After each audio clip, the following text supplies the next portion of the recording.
Hey, there we go. What's going on, gang? Good afternoon.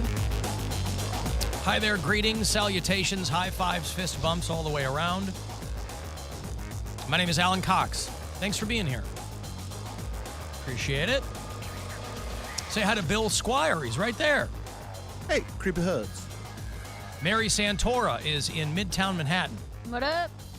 Poundcake's down in Studio G. Afternoon, white people. On a windy afternoon. Oh, man, I walked to get some coffee from Luna earlier today, and I was just like, it was blowing me back. Is that down here? It's over on 9th. Okay. West 9th. East side. The west side. The west side. Yeah. They have good coffee. Well, there's a lot of umbrellas in garbage cans here at iHeart Cleveland. Dude. People lamenting the fact it's probably the same for you there. Probably a lot more there because everybody walks. I'm using an umbrella for the first time today, like legitimate. I've used umbrellas before, right? But I'm getting ready to leave. It's raining here in New York, and the girl I'm staying with, she's like, hey, take an umbrella on your way out, which did not even cross my mind. I didn't even think about the fact that you can use an umbrella if you're walking in the rain. And she's like, yeah, take it with you. And so I'm like so happy that I'm like, look at this. My coat's not wet. What a day to use an umbrella. And then I hit like at least 3 people with my umbrella because I'm not used to being around so many people. And everybody's got an umbrella, so you're banging your umbrellas into each other, and if they're not getting turned inside out. Well, it's not that windy here, but what they have at the bottom, like when you come in the lobby of the building, they have this little thing that's little casings, like little sausage casings that you stick your umbrella in, and you pull it out, and then it's all wrapped up and ready to go. You've never seen an umbrella condom before? I don't think so. Oh. Because I came in and I was like shaking the umbrella out, and then directly in front of me I was like, no way. And I stuck it in there and I pulled it out in like 2 swift movements or 1 fatal swoop. It all came together. Life in the big city, man. Dude, I'm discovering so much. This is incredible. Man, you're already killing it. The umbrella condoms, the whole thing. Yeah, you go downtown in any city where it's a really, really windy day, and by 5 o'clock, when a lot of people are leaving work, the garbage cans are just stuffed with inverted umbrellas. And, that's no fun. Lots of umbrellas and garbages today. Hey, if you'd like to join us, there are numerous ways that you can make yourself a part of this dog and pony program. You can call us. That is 216-578-1007. 800-348-1007 if you want to use those phone numbers. You can send me a text. That number is 35192. You can watch the show live if you like at alancoxshow.com. I was having a conversation this morning when I came in with someone on our sales staff. And I felt bad for her, even though she probably felt bad for me or felt maybe a little bit embarrassed. Because clearly she was outing herself in a way that maybe she hadn't planned on. I hadn't seen her in a while because she had been gone. And so I said, how are you? Holidays or whatever. And she had been gone a bit before that. And so we were kind of catching up. And she said, how's the show been without Mary? And I said, what? Because now I know where this is going. Mm-hmm. How's the show been without Mary? And I said, well, Mary's still on the show. And she kind of gave me this look. And she goes, I thought she moved to New York. I said, she did. She's still on the show. She's in one of our iHeart studios in New York. And at that point, you can kind of see the fear in their eyes because they're telling you, I don't listen to the show. Mm-hmm. And that's fine. And they have to sell for you. Listen, it's fine. It's certainly not the first time that's happening. It'll be the last time. I don't care if people here are listening. I don't want people out there listening. But I felt bad for her because then there's this like, backpedal. And I'm like, it's great. It takes a minute getting used to. But I said, we can still hear her and we can still see her. But there was a lot of like, I thought, I go, no, she's still on the show. And so in that way, I thought of her as kind of a proxy for people in the audience that might not have known. Although I think, a few days into the new year, people are hip to the fact that Mary's still on the show. But I just found out today. I still get DMs every day that are like, what are you doing for work now? Yeah. And I'm just like, all right. She is going to be, the foremost umbrella condom salesperson in the Eastern Seaboard. Dude, it's very, exciting. very soon. It's very exciting. So, and I was texting with my mom. She's like, "Are you guys getting hammered with snow?" I said, "No, I think we've really threaded the needle here on a couple of these big storms." I'm like, the last one I think went south of us. I said, I think this one's going north. Like Chicago and Detroit, I think, are getting hammered with snow right now. I said, it's been nothing but rain here. Because I'm invariably checking in on my mom to make sure that everything's okay. That during a winter storm, I know all my siblings are there, but they have their own lives.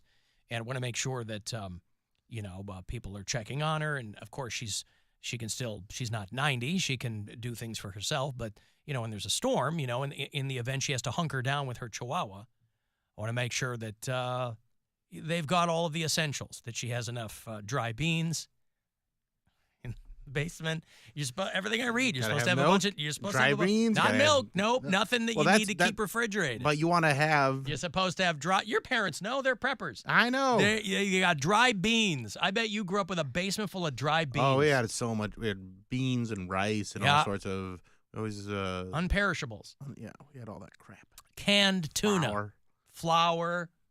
In the apocalypse when you get really into baking, like a lot of people, you couldn't flip through somebody's goddamn social media account during the pandemic and somebody wasn't making some stupid bread.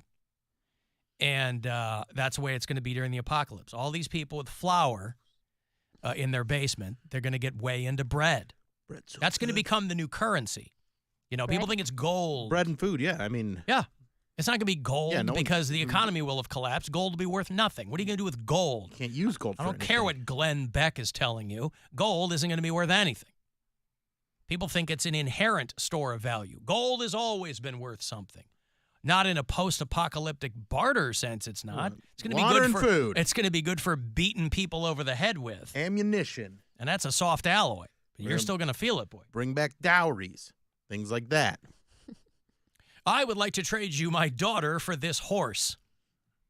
Show them your teeth. How many goats you got over there? That's right. Well, out at Marcinex Farms, Bill, they have one fewer. Mm-hmm. Oh, don't do Of that. course, Terry the goat passed away. Say what, Mary? I thought dowries went the other way. When did I learn this? I felt like I learned this recently. You just learned about umbrella condoms, so let's take a step back. I'm learning and something. figure out. Dowry is what you give to the guy so that you can marry his daughter. I thought it. No. No, There's that's what I thought. No. That's what it was. It's brought by the bride it's to you the get- husband. No. You get the daughter and you get some goats with her. Yes. See, I thought Right? it was the opposite. Yeah. I thought it was the suitor brings you a chicken Yeah. and Nope. is like, "This is my fattest chicken. The May I bride's have your family daughter?" has property and money because they're trying to get their daughter married off. Mhm. That's the old timey, and for some people, probably still current way of doing it. Is like, that I'll give you my farm if you take this bitch off my hands. well, because they could still consider their daughter, they're still considered property anyway in some communities. So they're like, I'm giving you money and a horse and this human daughter that unfortunately in a lot of countries that girl is 13 years old, but what are you going to do? And pretty soon, if some people have their way, it'll be just like that in the good old US of A. In this scenario where it's post-apocalyptic, I imagine it's going to be you're going to offer all that stuff up to whatever warlord it is that's going to protect you. Like, Yeah. yes, you get to marry my daughter, you get some chickens, you get a goat, and then you protect us.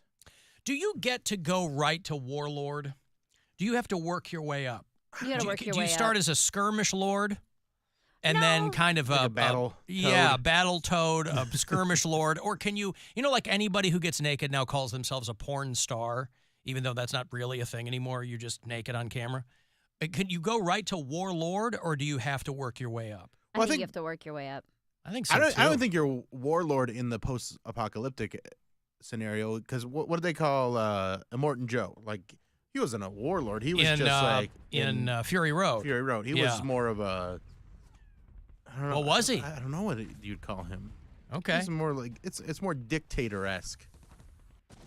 Or like Negan from Walking Dead. Yep. Well, that's what I think of Those as Walking leaders. Yeah. Dead, the governor. You just Yeah. have to be able to convince people that you know better than they do. Well, those characters benefit from having been military personnel too. That's kind of the through line in those kinds of characters. But all bets are off, right? When everything hits the fan, as they say. And can you just declare yourself a warlord? I would imagine you got to have a couple of things on your CV already. Yeah, I mean, there's an amount of intimidation that goes into that. You have to have some weapons. You have to have people backing you up.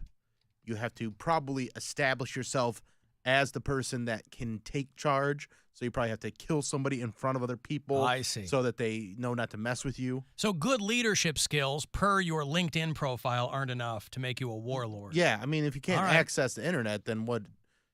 You're not going to know what people's LinkedIn skills are anyway. You can't be telling people, Yeah, be like, hey, look at my "Hey, LinkedIn profile. I'm very proficient in Excel. Yeah, that's right. Well, Excel doesn't matter anymore. Oh, thank God, because I never learned it.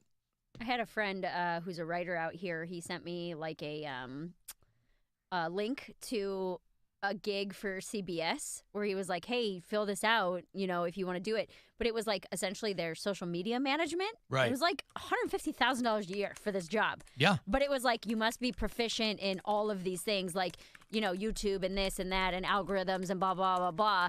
And he's like, you have a good social media presence. And I was like, I have no idea how, though. Like, I mean, I can't work for a company and be like, I know exactly what you need to fix your YouTube. Right. CBS. That's different than you. You're not an SEO manager. You're, Right. posting your own funnies. But that's what I'm saying is just lie about it. Post-apocalyptic, just lie. And people believe you. Then you're not going to be the one who gets eaten, One of my son's best friends got a job after school. She a year ahead of him, so she graduated, and she does social media for Netflix.